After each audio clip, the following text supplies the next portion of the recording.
So ఇప్పుడు ఏపీలో deputy CM Pawan Kalyan గారు ఉన్నారు. సో నెక్స్ట్ కాబోయే సీఎం నారా లోకేష్ కి అర్హత ఉందా, పవన్ కళ్యాణ్ గారికి అర్హత ఉందా? మీ అభిప్రాయం? నా వ్యక్తిగత అభిప్రాయం చెప్తున్నాను.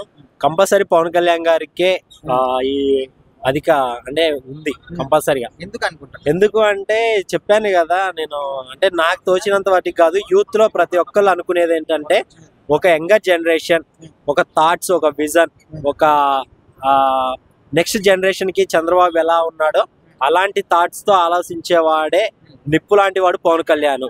అంటే ఇప్పుడు దాకా కొన్ని రోజులు నారా లోకేష్ గారు పప్పు అన్నారు, బట్ ఆయన కూడా కొంచెం సన్షైన్ అయ్యి కొంచెం రాడ్దేలారు. కానీ ఈ టైంలో కొంచెం వైఎస్ఆర్సీపీకి కానీ నెక్స్ట్ ఉన్న వాళ్ళకి కానీ పోటీ ఇచ్చేవాడు, నెక్స్ట్ టీడీపీకి కూడా పోటీ ఇచ్చేవాడు ఎవడైనా ఉన్నాడు అంటే వాడు పవన్ కళ్యాణ్. పవన్ కళ్యాణ్ అనేవాడు ఒక దేవుడు లాంటి వాడు. సో ఇప్పుడు ఈ తరానికి కావాల్సిన, యూత్ కావాల్సిన, నెక్స్ట్ జనరేషన్ కావాల్సిన ఒక మంచి లీడర్ అని మాత్రం చెప్పగలుగుతాను. ఇప్పుడు డిప్యూటీ సీఎం గా ఉన్నప్పుడు చాలా మంది వెనక్కి లాడని ట్రై చేస్తున్నారు, ఆల్రెడీ చేస్తున్నారు కూడా. మరి సీఎం అయ్యే ఛాన్స్ వస్తే ఊరుకుంటారు అనుకుంటున్నారా? ఒకడు ఊరుకునేది ఏంటి, మన్నెవడు రాబేది అన్నదే పవన్ కళ్యాణ్ డైలాగ్. ఇంకా సీఎం రేంజ్ కి ఆయన వెళ్తున్నాడంటే నాకు తెలిసి జనాల కోసం తొక్కుకుంటూ పైకి ఎక్కుతాడు అన్నదే నా ఫీలింగ్. అట్లా ఉండాలన్నది కూడా నా ఫీలింగ్. పవన్ కళ్యాణ్ అనేటోడు ఇంకా సైలెంట్ గా ఉన్నాడు.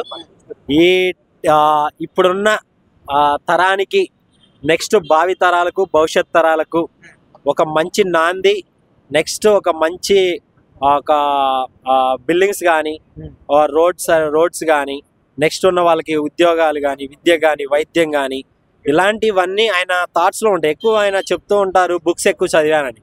బుక్స్ ఎక్కువ చదివిన వాడు ఎవడు మోసం చేయడు. ఎందుకంటే మనం చదివిన ఫ్రీడమ్ ఫైటర్స్ కూడా ఎక్కువ బుక్స్ చదివిన వాళ్ళే. సో ఇది యాక్టింగ్ కాదు, రీల్ కాదు, రియల్ అనే దాని గురించి నమ్ముతున్నాము.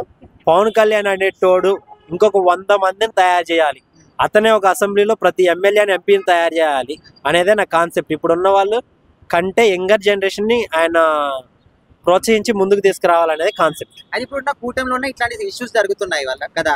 సో వీటి వల్ల జనసేన విడిపోతే కూటమి పరిస్థితి ఏంటి? మధ్యలో ఇక్కడ వైఎస్ఆర్సీపీకి ఛాన్స్ వచ్చే అవకాశం ఉందంటారా? వైఎస్ఆర్సీపీకి ఛాన్స్ వచ్చే అవకాశం ఉందా అనేది నెక్స్ట్ మన అంటే ఇప్పుడున్న జనాలు ఎక్కువ చేస్తారేమో తెలియదు, కానీ పవన్ కళ్యాణ్ అనేటోడికి మాత్రం కలిసి వచ్చింది భయ.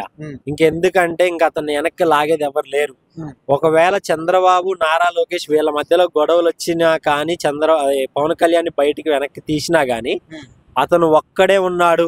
మళ్ళీ రాంబాబు, కెమెరామెన్ గంగతో రాంబాబు నేను ఒక్కనే అన్న డైలాగ్ ఎట్టుందో, అతను వచ్చి అమరావతి దగ్గర అడిగేస్తే నాకు తెలిసి 1 lakh పీపుల్స్ అట్లా నిలబడిపోతారని నా ఉద్దేశం. సో ఓవరాల్ గా పవన్ కళ్యాణ్ గురించి ఏం చెప్తారు ఒక్క మాట?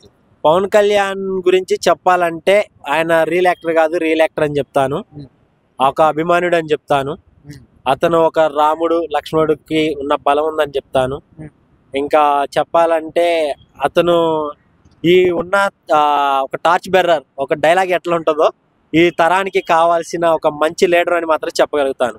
అతను యాక్టింగ్ కంటే పొలిటీషియన్లో ఇంకా ఇన్వాల్వ్మెంట్ అయ్యి ఎవరి మాట వినకుండా అతనికి జనాలకి ఏం కావాలి, విద్య, వైద్యం, ఆరోగ్యం మీద ఫోకస్ చేసి మనకి దేవుడు ఏదైతే ప్రసాదించాడో అలాంటి వాటిని, జస్ట్ ఆయన ఎన్నో బుక్స్ అవి ఉంటాడు కదా, సో ఎక్కువ మందికి అది లేక ఉన్నవారు ఎవరైతే ఉన్నారో వాళ్ళందరికీ ప్రతి ఒక్కరికి ఆయన కల్పించడం కోసం ముందుకు రావాలని నేను ఫీల్ అవుతున్నాను. కంపల్సరీ పవన్ కళ్యాణ్ అనేటోడు భయ ఆయన రియల్ యాక్టర్ కాదు, రియల్ యాక్టర్. కంపల్సరీగా అతను మంచి భవిష్యత్తు ఉంటుంది.